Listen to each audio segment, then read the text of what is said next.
A lot of people are not fulfilled in their careers. They might have made the wrong subject choices when they went into grade 10, or they might have gone to university and studied something that they really weren't passionate about. So one of our critical objectives for Fred is we want our students to strive towards living a fulfilling career and a fulfilled life. Around 2014, I partnered with a couple of people to solve an interesting problem. They were chartered accountants. They were quite involved in advising SAICA, and SAICA has a bursary fund called Tutuka, and all the big audit firms contribute to that annually. It had in excess of 100 million rand in bursary funds that were being deployed each year. Their problem that they needed to solve was that their bursary students were either taking too long to qualify or they were failing. So we did an in-depth study, and the outcome of that study was a lack of worldview, a lack of critical thinking, and social pressure from their families to go and work. My friend had suggested that there was no entrepreneurship being taught at schools. With a son that was in matric last year, it resonated with me. I realized that this was something that was needed but wasn't available. I think sometimes it can be the curse of an entrepreneur, particularly when you're creative, is that you're always seeing opportunities. I don't agree with how education is evolving globally, but particularly in South Africa. It's in fact quite archaic, and it needs to shift, it needs to change. And Fred is doing that. Whilst we've anchored Fred on entrepreneurship because that's where the real need is. But in fact, there's a deeper need, which is to change the way of education, and that's through experiential learning.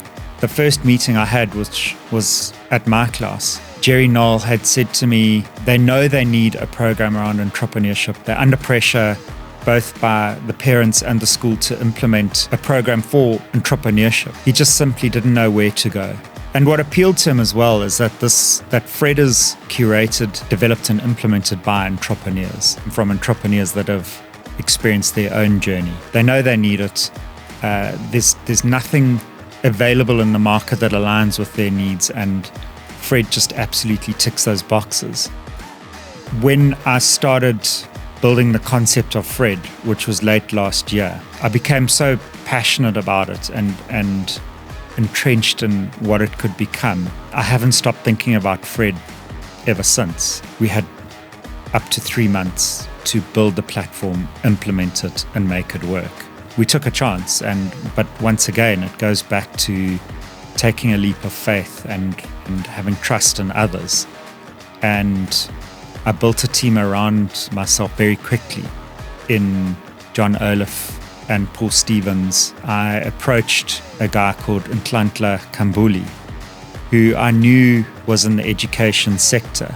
I didn't know how closely aligned we'd be on our vision around teaching entrepreneurship. We fostered the most incredible partnership, building it as we went, evolving the platform, adding content week on and week out through that term to ensure that the students had a seamless experience was incredible.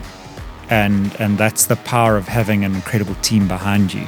We're only in June now, and we've got 5 schools committed for next term. And we're taking a leap of faith yet again. We see this in our entrepreneurial network, and we see this in communities in which we socialize.